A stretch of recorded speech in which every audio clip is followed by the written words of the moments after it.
प्रभु अनुग्रह करे ए समय सुजोग देइछंती ए वर्ष मध्य से आमनको छाड़ी देइछंती आसी नाहंती काहेकि से आसी नाहंती कारण से आउ एक सुजोग कोन करूछंती आमनको देउछंती टिके कोन हे जाओ टिके सुधरी जाओ आ जो विषय गुड़िक परमेश्वर पसंद नाई प्रभु जीशु ख्रीष्टर कन्या हेबा निमंते जो विषय गुड़िक एबे जे आम प्रस्तुत हेना सेथिपाई से आमको आहु गोटे वर्ष देकिना से कौन करिसंती छाड़ीचंती प्रिय भौणी माने आज आमने गोटे प्रसंग रे आमने कथाबार्ता हवा नीरवतार शक्ति आमे जानू वाक्यर कौन अच्छी शक्ति अच्छी ईश्वर मुखर निर्गत प्रत्येक वाक्य कौन अटे शक्तियुक्त अटे आ कौन से वाक्य मध्य कौन हुए नहीं शक्तिहीन हुए नहीं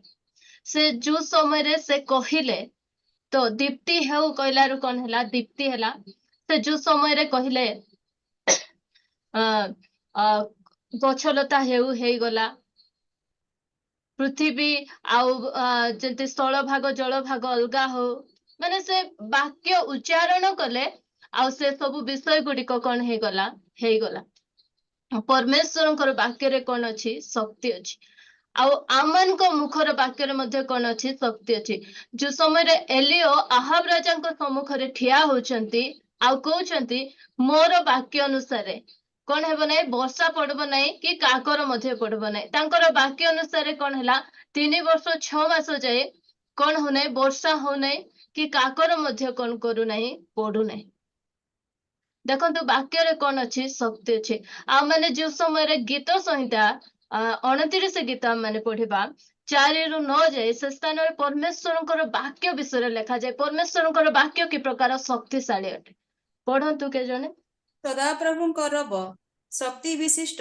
सदाप्रभुंकर प्रतापपूर्ण सदाप्रभुंकर एरस वृक्ष मान भांगी पकाए हाँ सदाप्रभु लिबानन एरस वृक्ष सब खंड खंड करी भांगी पकाती मध्य से सेमानकु गोवत्स परी लिबानन और सीरियन को अरणा छुआ परी नचाती सदाप्रभुंकर अग्नि शिखा विभक्त करे सदाप्रभुंकर प्रांतर को कंपित करे सदाप्रभु कादेशर प्रांतर को कंपित करती सदाप्रभुंकर हरिणी मानक प्रसव कराए और वन समूह को विवस्त्र करे पुणी ताहांक मंदिर रे समस्त विषय गौरव गौरव बोली कहती सदाप्रभु सेतिकी ए स्थान रे आमे देखुछु देखंतु सदाप्रभुंकर वाक्य केंती शक्ति विशिष्ट वाक्य आउ तांकर रब केंती तांकर रब माने एते बड़ शक्त सबुठारु टाणुआ एरस काष्ट को मध्य तांकर रब कौन करे खंड विखंड करे तांकर रब हरिणी मान को कौन कराए प्रसव कराए तांकर रब कौन करुची प्रांतर को मरुभूमि के कौन करुची से कंपित कराउची देखंतु प्रिय भौणी माने परमेश्वर रब रे कौन अच्छी शक्ति अच्छी आमर वाक्य रे कौन अच्छी शक्ति अच्छी आमर वाक्य रे कौन अच्छी सामर्थ्य अच्छी किंतु आज आम देखा वाक्य मध्य शक्ति अच्छी आ नीरवतार मध्य कौन रही अच्छी शक्ति रही अच्छी अनेक थर आमे नीरव रही अनेक कथा आमे कौन कही दे था तो प्रिय भौणी माने कौन नीरवता तो से नीरव आमे वाक्यर शक्ति को आमे जानिछु वाक्यर मध्य बहुत शक्ति अच्छी आमे जानछु तुमे मुखरे जहा स्वीकार करबो ताहा हेबो निश्चय प्रिय भौणी माने मात्र परमेश्वर आउ गोटे कथा कहते नीरवतार मध्य शक्ति आज आने प्रभु जीशु ख्रीष्ट ठारू ही आने अनेक विषय शिखिबा से कि प्रकार से नीरवतार शक्ति को से कौन कर जीवन रे से कौन कर व्यवहार कर जिसाय 53:7 पद पढ़ंतु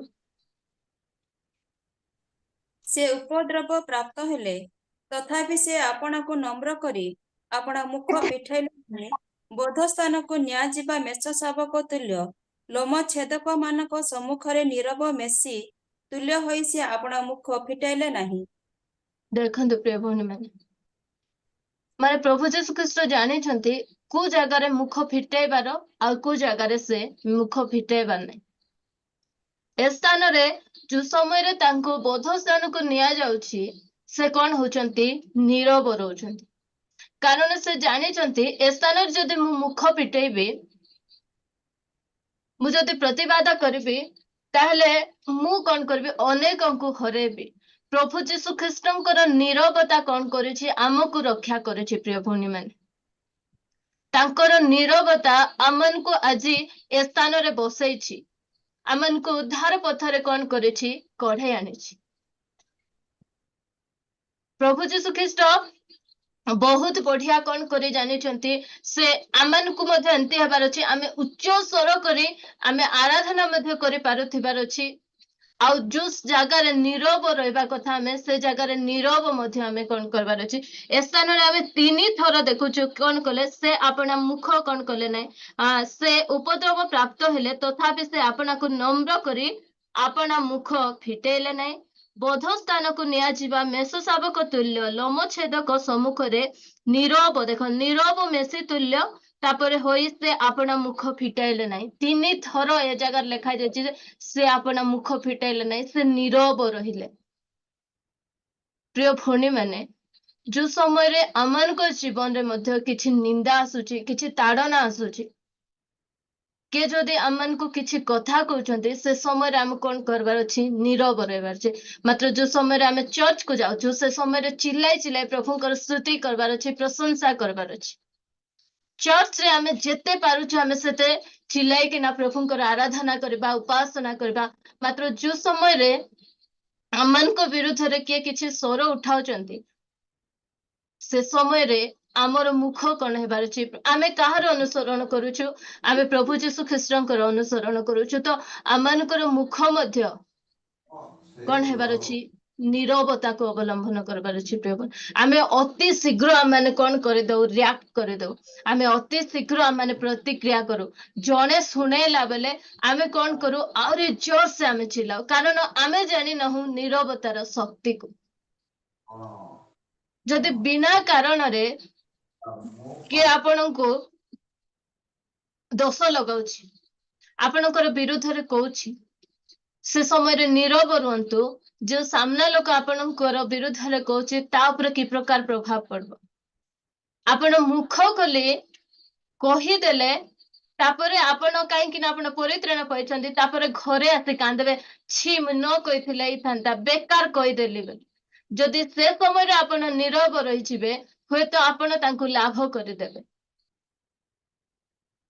सेथिपे नीरवतार गोटे शक्ति रही प्रिय भौणी माने जो समय हम माने प्रथम पीतर 2 अध्याय पढ़िबा प्रथम पीतर 2:23 रे से निंदा पाइबा समय रे फेरी निंदा कले नहीं दुख भोग करिबा समय रे प्रतिहिंसा करबा को भय देखैले नहीं किंतु न्याय विचार कर्तांक हस्तरे समस्त विषय समर्पण कले आमे अनेक समय हमर भूल थिले आमे नीरव हे धैर्य धरि कि ना आमे सहय करि देबु नै मु तो भूल करिछि ठीक अछि मु सुनिबी मात्र जो समय रे आमे भूल न करिथिबो प्रिय भौणी माने आमे केंती रिएक्ट करबु मोर भूल हे थिले मु कहले सुनी थांते मु कोन भूल करिछि केबे मु सुनिबी मते भूल करथिले मारले मिसा मुई माड खाइबे बारे माड खाइबा लोक माने आमे अनेक समय रे एमती कहिथाउ मात्र प्रभु जीशु ख्रीष्टंकर विषय रे आमे देखुछु से केंती भाबरे से निंदा पाइबा समय रे तांकर किछि भूल नै से निंदा पाइबा समय रे कोन करूछंती फेरी निंदा करूनाहंती जो समय तांको अपमान करा जाउची जो समय तांको दुख दिया जाउची कष्ट दिया जाउची से कोन करूनाहंती प्रतिहिंसा देखाउनाहंती से कहउनाहंती हो ठीक अछि एबे तो करूच रुଅ 3 दिन परे मु उठिबी सेतिकी बेले मु तुमन को देखि देबी ए ए ए विषय कोई मध्ये सेमान को कोन करूनाहंती कहउनाहंती प्रिय भौणी मान केमती नीरवता रक्षा करू काहे के से नीरव रहउचंती कारण मते से जितबार अछि परा मु जदि एबे नीरव हेबे नै मु जदि प्रतिहिंसा देखेबी ताहले मु सागरिका को जीति पारबेनी ସେଥିପାଇଁ ପ୍ରଭୁ ଯୀଶୁ ଖ୍ରୀଷ୍ଟ ନୀରବରେ ତାଙ୍କର ସେ ନୀରବତାର ଶକ୍ତି ଆଜି ମତେ କଣ କରିଛି ପ୍ରିୟ ଭଉଣୀ ମାନେ ଉଦ୍ଧାର କରିଛି। ଯୋଉ ସମୟରେ ସେ କ୍ରୁଶରେ ଟଙ୍ଗା ଯାଉଥିଲେ ତାଙ୍କୁ କଷ୍ଟ ହଉନଥିଲା କି? ଯୋଉ ସମୟରେ ତାଙ୍କର ମୁଖରେ ଛେପ ପକା ଯାଉଥିଲା ତାଙ୍କୁ ଅପମାନ ଲାଗୁନଥିଲା କି? ଲାଗୁଥିଲା। ମାତ୍ର ସେ ଅପମାନ ଲାଗବା ସମୟରେ ଆପଣ ମାନଙ୍କର ମୁଖ ଆଉ ମୋ ମୁଖ ତାଙ୍କ ସମ୍ମୁଖରେ ଆସୁଥିଲା।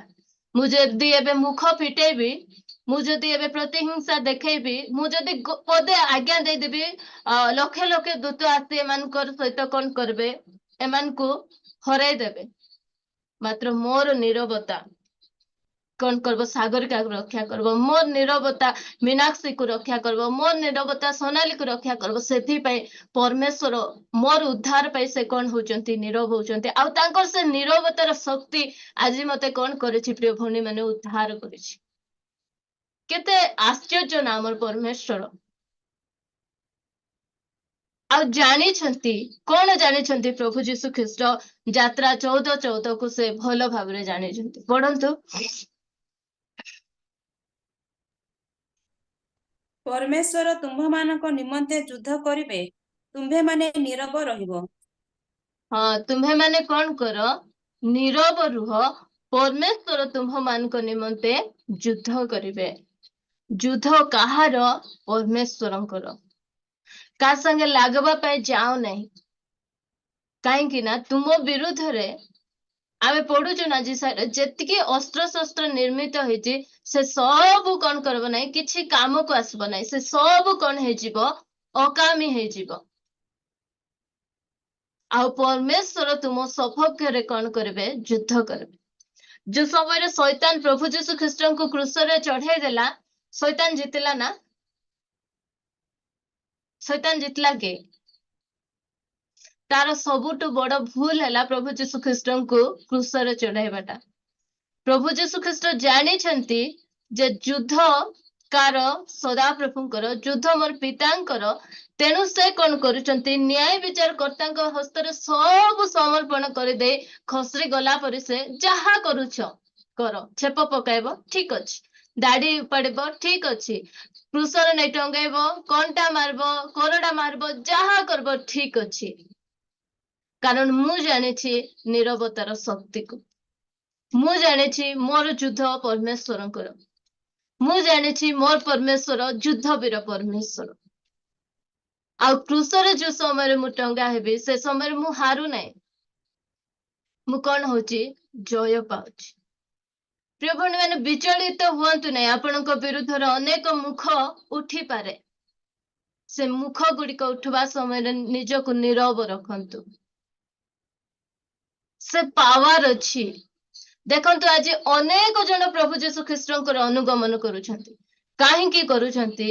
ସେ ଅସହାୟ ଅବସ୍ଥାରେ ନାଇଁ ନିଜକୁ ନମ୍ର କରି ନିଜର ମୁଖ ନ ଫିଟେଇକିନା ସେ କଣ କରୁଛନ୍ତି? କାଲବାରୀ କ୍ରୁଶରେ ନିଜର ଜୀବନକୁ ସେ ଦେଉଛନ୍ତି, ଯଦ୍ୱାରା କି ଆଜି ଅନେକ ଜଣ ସେ ଉଦ୍ଧାର ପାଉଛନ୍ତି। ପ୍ରିୟ ଭଉଣୀ ମାନେ ମୁଁ କହିବାକୁ ଚାହେଁ ପ୍ରଭୁ ଆମ ଠାରୁ ମଧ୍ୟ ଏ ବିଷୟ ଚାହାନ୍ତି। ଆଜି ଆପଣ ମାନଙ୍କର ଯୋଉ କାନ୍ଦ କି ମୋ ପରିବାର, ମୋ ସ୍ୱାମୀ କାହିଁକି ପ୍ରଭୁଙ୍କ ନିକଟକୁ ଆସୁନାହାନ୍ତି, ମୋ ଭାଇ କାହିଁକି ଆସୁନାହିଁ, ମୋର ବାପା କାହିଁକି ଆସୁନାହିଁ, ମୋର ଭଉଣୀ ମାନେ କାହିଁକି ପ୍ରଭୁଙ୍କ ନିକଟକୁ ଆସୁନାହାନ୍ତି, ମୋର ଆତ୍ମୀୟ ସ୍ୱଜନ ମାନେ କାହିଁକି ପ୍ରଭୁଙ୍କ ନିକଟକୁ ଆସୁନାହାନ୍ତି? ପ୍ରଭୁ ଯୀଶୁ ଖ୍ରୀଷ୍ଟ ଯେ ପ୍ରକାର ନୀରବ ହୋଇ ମତେ ଲାଭ କଲେ, ମୋର ଉଦ୍ଧାର ଯେମିତି ସାଧିତ ହେଲା, ଆମମାନେ ମଧ୍ୟ ଯୋଉ ସମୟରେ ନୀରବ ରହିବା। ତେଣୁ ଲେଖାଯାଇଛି ନା ଏଇ କଣ୍ଟେକ୍ସଟରେ ଆମେ ପଢି ଯିବା 3 ଅଧ୍ୟାୟରେ ଲେଖାଯାଉଛି 3:2। ପଢନ୍ତୁ ପ୍ରଥମ ପିତର 3:2।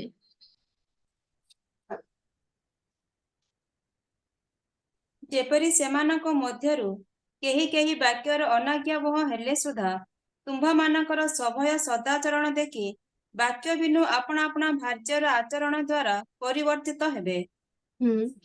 ପ୍ରଭୁ ଯୀଶୁ ଖ୍ରୀଷ୍ଟ ଯେ ପ୍ରକାର ଅନ୍ୟାୟ ସହ୍ୟ କଲେ, ଅନେକ ସମୟରେ ଆମେ କହିଥାଉ ଯେ ମୋର କିଛି ଭୁଲ ନଥିଲେ ମଧ୍ୟ ମୋ ସ୍ୱାମୀ ମୋ ପ୍ରତି କଣ କରୁଛନ୍ତି? ନିର୍ଯାତିତ କରୁ। ମୁଁ କିଛି ଭୁଲ କାମ କରିବାକୁ ଯାଇଥିଲି କି ମୁଁ ତ ଚର୍ଚ୍ଚ ଯାଇଥିଲି, ମାତ୍ର ଚର୍ଚ୍ଚ ଗଲେ ମଧ୍ୟ ମତେ କଣ କରୁଛନ୍ତି? ସେ ଗାଳି କରୁଛନ୍ତି। प्रभु जीशु ख्रीष्ट मध्य किछि भूल करि नथिले प्रिय भौणी माने से मध्य अन्याय कौन करुछंती दंड सह्य करुछंती तो ए वाक्य को आपण माने धरंतु केंती वाक्य बिनु आमे वाक्य प्रचार करी आम स्वामी को आमे कौन करि पारबु नै लाभ करि पारबु नै हमर आचरण द्वारा आमे नीरव रही जो समय रे आमनकर आचरण को आमे सुधराइबु से समय रे आमे हमर स्वामी को लाभ करिबु हमर परिवार लोक मान को आमे कौन करि पारबु लाभ करि पारबु आमे वाक्य प्रचार तुमे जानि न कि मद पीबा नहीं तुमे जानि न कि मिछ कहबा नहीं तुमे जानि न कि स्त्री को मारबा नहीं एंती वाक्य कहले से माने केबे मध्ये परिवर्तित हेबे नहीं जो समय रे से माने हमन को प्रतिहिंसा देखाउचंती से समय रे आमे जेबे नीरव रहिबा ताहले आमे से मान को कोन करि पारबा जीति पारबा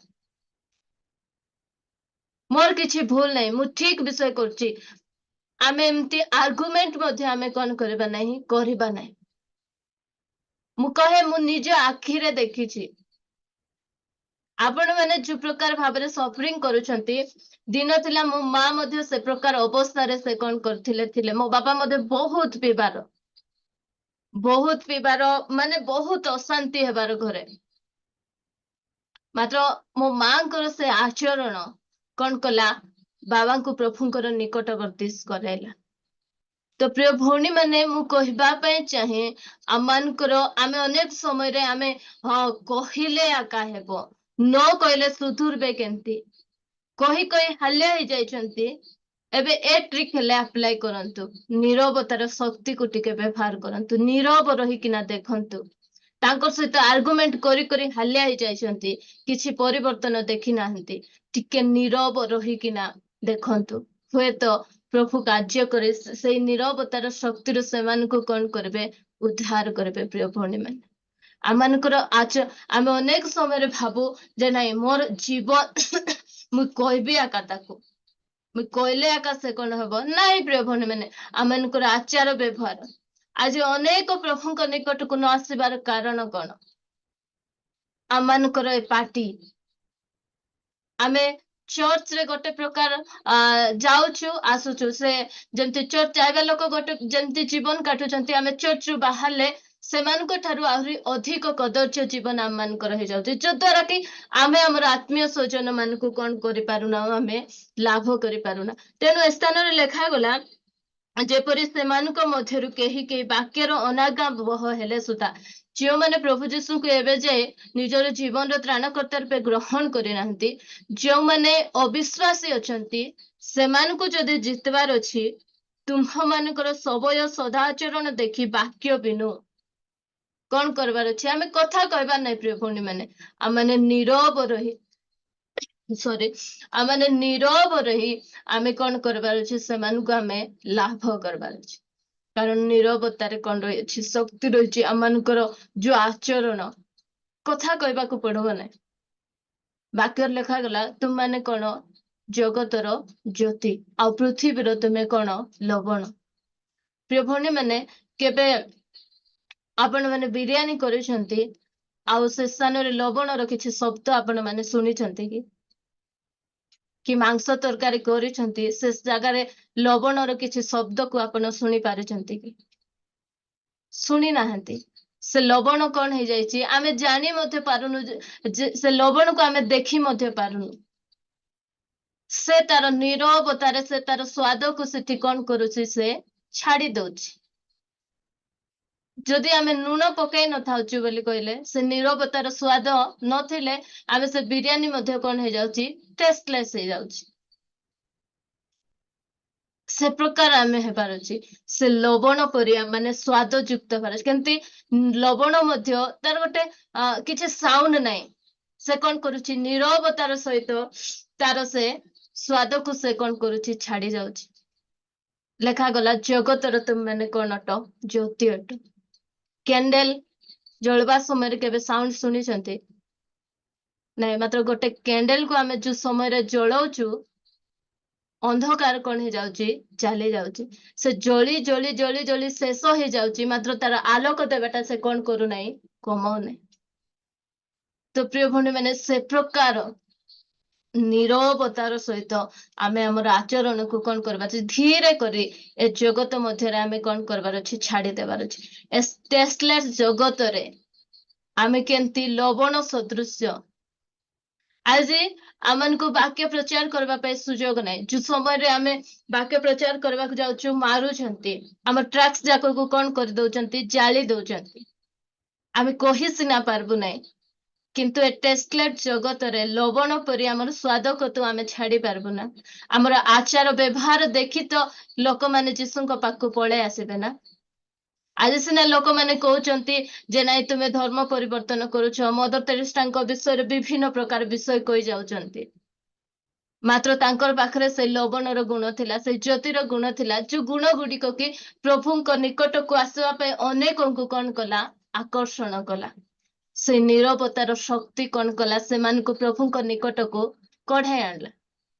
ତ ପ୍ରିୟ ଭଉଣୀ ମାନେ, ଆସନ୍ତୁ ଆମମାନେ ମଧ୍ୟ ନିଜ ନିଜକୁ ଏନକରେଜ କରୁ। କାରଣ ମୋର ପ୍ରଭୁ ମତେ କହିଛନ୍ତି, ମୁଁ କଣ ଅଟେ, ମୁଁ ଜଗତର ଲବଣ ଅଟେ, ମୁଁ ଜଗତର ଜ୍ୟୋତି ଅଟେ। ଜ୍ୟୋତି ଯେ ପ୍ରକାର ନିରବତାର ସହିତ ଜଳି ଜଳି ଏ ଜଗତକୁ, ଅନ୍ଧକାର ଜଗତରେ ଆଲୋକ ପ୍ରଦାନ କରେ, ଏ ବେସ୍ୱାଦ ଜଗତକୁ ସ୍ୱାଦ ପ୍ରଦାନ କରେ ଲୁଣ, ସେ ପ୍ରକାର ମୋର ଜୀବନ ହଉ।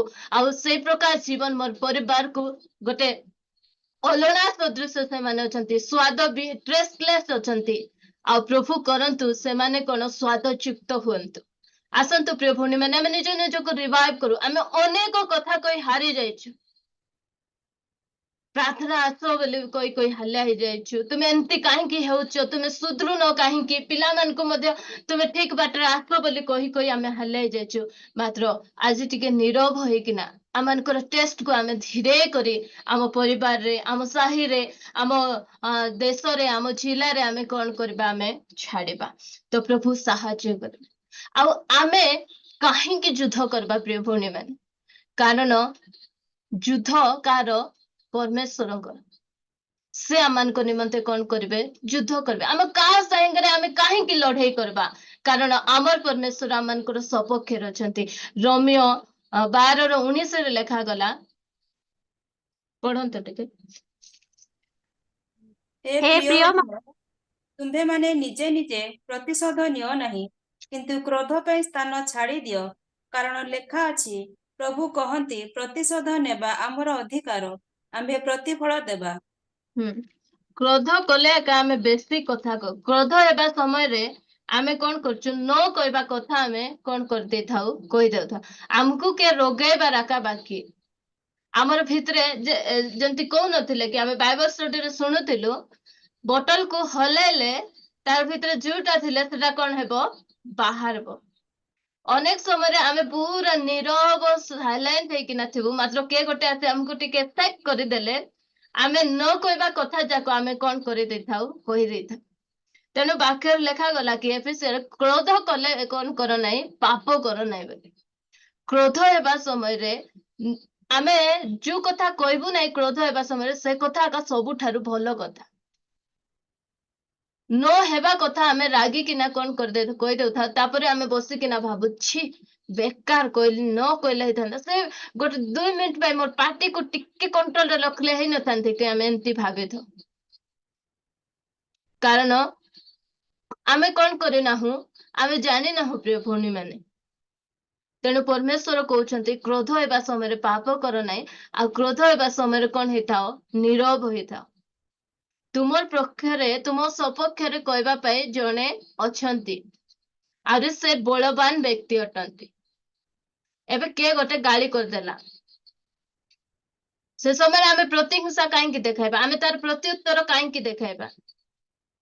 ପ୍ରଭୁ ତୁମେ କୁହ, ତୁମେ ଏମିତି ବୋଲି କୁହ ବୋଲି ଡେସ୍କ ପ୍ରଭୁଙ୍କୁ କଣ କରିଦିଅନ୍ତୁ, ଛାଡି ଦିଅନ୍ତୁ। ସେ ଶୂନ୍ୟ ସ୍ଥାନ କଣ କରନ୍ତୁ, ପ୍ରଭୁଙ୍କୁ ଫିଲଅପ କରିବା ପାଇଁ ଦିଅନ୍ତୁ। ଆମେ ନିଜେ କାହିଁକି ସେ ଡେସ୍କ ଫିଲଅପକୁ ଆମେ ଫିଲଅପ କରିବା? କ୍ରୋଧ ପାଇଁ ସ୍ଥାନ ଛାଡି ଦିଅ, ଶୂନ୍ୟ ସ୍ଥାନ କ୍ରୋଧ ପାଇଁ ଛାଡି ଦିଅ। କାରଣ ପ୍ରତିଫଳ କିଏ ଦେବେ? ପ୍ରଭୁ ଦେବେ। ଯିଏ ଆପଣଙ୍କ ବିରୁଦ୍ଧରେ ସ୍ୱର ଉଠାଉଛନ୍ତି, ସେ ସମୟରେ ନୀରବ ରୁହନ୍ତୁ।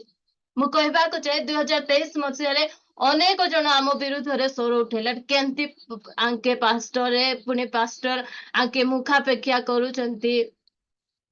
ଜଣକୁ ଗୋଟେ ପ୍ରକାର ବ୍ୟବହାର, ଆରୁ ଜଣକୁ ଗୋଟେ ପ୍ରକାର ବ୍ୟବହାର। ଆମେ ଶୁଣିଲୁ, କିନ୍ତୁ ଆମେ ନୀରବ ରହିଲୁ। ଆଉ ପ୍ରତିଫଳ କିଏ ଦିଅନ୍ତି? ପରମେଶ୍ୱର ସେ ନିଜେ କଣ କରନ୍ତି? ପ୍ରତିଫଳ ଦିଅନ୍ତି। ତେଣୁ କିଏ କହିବା ସମୟରେ ଆମେ କଣ କରିବା ନାହିଁ ପ୍ରିୟ ଭଉଣୀ ମାନେ, ପ୍ରତି ଉତ୍ତର ଆମେ କଣ କରିବା ନାହିଁ? ଦେବା ନାହିଁ। ତ ଯୁଦ୍ଧ ପରମେଶ୍ୱରଙ୍କର, ଆଉ କ୍ରୋଧ ପାଇଁ ଆମେ କଣ କରିବା? ସ୍ଥାନ ଛାଡିଦେବା। ଆଉ ଯୋଉ ସମୟରେ ଆମେ କ୍ରୋଧ କରୁ ସେ ସମୟରେ ଆମେ ନୀରବ ରହିଲେ ହିଁ ସବୁଠାରୁ ବଡ ଭଲ କଥା। ଆଉ କ୍ରୋଧ କରିବା ସମୟରେ ଯଦି ଆମେ କଥା କହିଥିବୁ, ଆମେ ଯାକ ତ କେତେ ଭଲ, ଆମର ଭିତରେ କେତେ ଭଲ ଭଲ ବିଷୟ ଯାକ ଭର୍ତ୍ତି ହେଇଛି କି ନାହିଁ, ହଲବ ବୋଲେ ସେ ଭଲ ବିଷୟ ଯାକ ବାହାରିବ, ଯୋଉଟା କି ପୁରା ପରିବେଶକୁ କଣ କରିଦବ? ଦୂଷିତ କରିଦବ।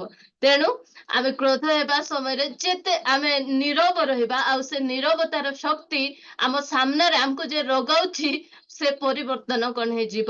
ଏ ବାପା, ଆକୁ ଏତିକି କହିଲେ ମିଶା କିଛି ପାଟି ଖୋଲୁ ନାହିଁ, ବାରେ ଏତେ ଟଣ୍ଡେଇ ଏ ପରିବର୍ତ୍ତନ ହେଇଯାଇଛି, ଏତେ ନୀରବ ରହିପାରୁଛି। ପ୍ରଭୁ ନିଶ୍ଚୟ କଣ କରିବେ? କାମ କରିବେ। ଲୁକ 22:61 ପଢ। ପୁଣି ପ୍ରଭୁ ବୁଲି ପଡ଼ି ପିତରଙ୍କୁ ଏକ ଦୃଷ୍ଟିରେ ଚାହିଁଲେ। ସେଥିରେ ଆଜି କୁକୁଡ଼ା ଡାକିବା ପୂର୍ବରୁ ତୁମ୍ଭେ ମୋତେ 3 ଥର ଅସ୍ୱୀକାର କରିବ।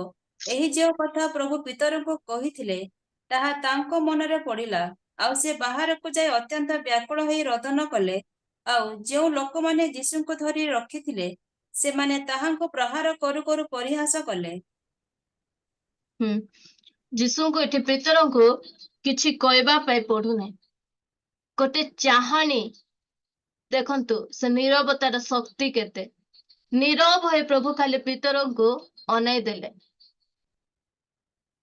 ସେ ନୀରବତାର ଶକ୍ତି ପିତରଙ୍କୁ କଣ କରୁଛି? ଅନୁତାପ ଆଡକୁ ନେଇଯାଉଛି। ସେ ଯୋଉ ଭୁଲ କରିଥିଲେ, ସେ ଭୁଲକୁ ସେ କଣ କରୁଛନ୍ତି? ମନେ ପକାଉଛନ୍ତି। ପ୍ରଭୁ ଯୀଶୁ ଖ୍ରୀଷ୍ଟ ପିତରକୁ କହୁନାହାନ୍ତି, ତୁ କହୁଥିଲୁ ପରା ସବୁ ଲୋକ ଛାଡିକିନା ପଳେଇ ଯିବେ, ମୁଁ ତୁମର ସାଙ୍ଗେ ମରବା ପାଇଁ ମଧ୍ୟ ରେଡି ଅଛି, ମାତ୍ର ଏ ଛୋଟ ଦାସୀ ଆଗରେ ମତେ ତୁ ଅସ୍ୱୀକାର କରୁଛୁ। ଏଟା କହିବାକୁ ପଡିଲା ନାହିଁ, ଖାଲି ଅନେଇ ଦେଲା, ସେତିକି ଯଥେଷ୍ଟ। ଆମେ ପରିବାର ଗୁଡିକରେ ମଧ୍ୟ ବାପାଙ୍କର ଆଖି ଆମମାନଙ୍କ ନିମନ୍ତେ କଣ? ଯଥେଷ୍ଟ। ତାଙ୍କର ଆଖି ହିଁ ଅନେକ କଥା ଆମମାନଙ୍କୁ କହିଯାଏ। ଅନେକ ସମୟରେ ବାପା ମାଙ୍କୁ ବାଡି ଉଠେଇବାକୁ ପଡେ ନାହିଁ, ମାତ୍ର ସେମାନେ ଅନେଇ ଦେଲେ ବେଲେ ତାଙ୍କର ନୀରବତା କଣ କହୁଛି ଆମେ କଣ କରିଥାଉ? ଜାଣି ଦେଇଥାଉ। ପିତର ମଧ୍ୟ ପ୍ରଭୁ ଯୀଶୁ ଖ୍ରୀଷ୍ଟଙ୍କର ନୀରବତାକୁ ବୁଝିଗଲେ, ଆଉ ଅନୁତାପ କରୁଛନ୍ତି, କାନ୍ଦୁଛନ୍ତି। ଯୋଉ ପିତର ଅସ୍ୱୀକାର କରିଥିଲେ ଗୋଟେ ଛୋଟ ଦାସୀ ଆଗରେ, ସେ ଯୋଉ ସମୟରେ ଠିଆ ହଉଛନ୍ତି, ପେଣ୍ଟିକୋସ୍ତ ଦିବସ ପରେ ସେ ସ୍ଥାନରେ ଠିଆ ହଉଛନ୍ତି, କଣ ହଉଛି? ଗୋଟେ ପ୍ରଚାରରେ 3000, ଆଉ ଗୋଟେ ପ୍ରଚାରରେ 5000 ଲୋକ କଣ ହେଉଛନ୍ତି? ପରିବର୍ତ୍ତିତ ହଉଛନ୍ତି। ନୀରବତାର ଶକ୍ତିକୁ ଦେଖନ୍ତୁ। ପ୍ରଭୁ ଯୀଶୁ ଖ୍ରୀଷ୍ଟ ପିତରଙ୍କୁ ଯାଇ ଆଙ୍ଗୁଠି ଦେଖେଇ ଦେଖେଇ କହିନାହାନ୍ତି, ତୁ ଏମିତି ବୋଲି କହୁଥିଲୁ, ଆରେ ଏବେ ତୁଇ ମତେ ଅସ୍ୱୀକାର କଲୁ। ଆମେ ଅନେକ ସମୟରେ ସେ ତାର ଭୁଲ ଅନେକ ଜଣ ବୁଝି ସାରିଲା ପରେ ମଧ୍ୟ ଆମକୁ କେମିତି ଲାଗବ, ଆରେ ଟିକେ ମୁଁ ତାକୁ ଯାଇ କହିବି ତା ବୋଲି କହିଲେ ଆମର ମନ କଣ ହେବ? ଶାନ୍ତି ହେବ। ଆରେ ବାପା, ସେ ଅଲରେଡି ଅନୁତାପ କରି ସାରୁଅଛି। ଯୋଉ ଭୁଲ ସେ କରିଛି, ସେ ଭୁଲ ପାଇଁ ସେ ଅନୁତପ୍ତ। ଆଉ ଥରେ ଆମକୁ ଯାଇ କିଛି କହିବାର ଆବଶ୍ୟକତା ନାହିଁ। ପିତରଙ୍କୁ ମଧ୍ୟ ପ୍ରଭୁ ଯୀଶୁ ଖ୍ରୀଷ୍ଟ ଦେଖିଦେଲେ, ସେତିକି ଯଥେଷ୍ଟ। ଖାଲି ଅନେଇ ଦେବାରୁ ସେ କଣ ହଉଛନ୍ତି? ଅନୁତାପରେ କଣ କରୁଛନ୍ତି? କାନ୍ଦୁଛନ୍ତି। ଯୋଉ ଭଉଣୀ ମାନେ, ଆମମାନଙ୍କର ଚରିତ୍ରକୁ ମଧ୍ୟ ଆମେ ସେ ପ୍ରକାର କରୁ। ମାନେ କେତେ ଆଶ୍ଚର୍ଯ୍ୟ ଦେଖନ୍ତୁ, ପ୍ରଭୁ ଯୀଶୁ ଖ୍ରୀଷ୍ଟଙ୍କର ନୀରବତା କି ପ୍ରକାର ଶକ୍ତି ଯୁକ୍ତ କଣ କରୁଛି? କାମ କରୁଛି। ଆସନ୍ତୁ ଆଜି ଆମମାନେ ମଧ୍ୟ ସେ ନୀରବତା ରହିବାଟାକୁ ଆମେ କଣ କରିବା? ଶିଖିବା। ସେ ନୀରବତାର ଶକ୍ତି, ଯୋଉ ସମୟରେ ପ୍ରଭୁ ଯୀଶୁ ଖ୍ରୀଷ୍ଟ ନୀରବ ରହିଲେ, ମତେ ଉଦ୍ଧାର କଲେ। ଅନେକ ଆମମାନଙ୍କୁ ସେ କଣ କରୁଛନ୍ତି? ଉଦ୍ଧାର କରୁଛନ୍ତି। ଆମମାନଙ୍କୁ ସେ କଣ କରୁଛନ୍ତି? ଲାଭ କରୁଛନ୍ତି। ଯୋଉ ସମୟରେ ଆମେ ନୀରବ ରହିବା ଆମ ପରିବାରରେ, ଆମ ପରିବାର ଲୋକଙ୍କୁ ମଧ୍ୟ ଆମେ କଣ କରିବା? ଲାଭ କରିବା। ଯୋଉ ସମୟରେ ପ୍ରଭୁ ଯୀଶୁ ଖ୍ରୀଷ୍ଟ ନୀରବ ହୋଇ ପିତରଙ୍କୁ ଅନାଉଛନ୍ତି, ପିତର କଣ କରୁଛନ୍ତି? ପିତରଙ୍କର ହୃଦୟ କଣ ହେଇଯାଉଛି? ଭାଙ୍ଗି ପଡୁଛି। ପିତରଙ୍କର ହୃଦୟ ଫାଟି ଯାଉଛି। ସେ କଣ କରୁଛନ୍ତି? ଅନୁତାପର ସହିତ କାନ୍ଦି ଆହୁରି ଶକ୍ତିଶାଳୀ ଭାବରେ ସେ କଣ ହଉଛନ୍ତି? ବ୍ୟବହାର ହଉଛନ୍ତି। ଆମେ ଗୋଟେ ବାକ୍ୟ ପଢି ଶେଷ କରିବା, 141 ଗୀତ 3 ପଦ।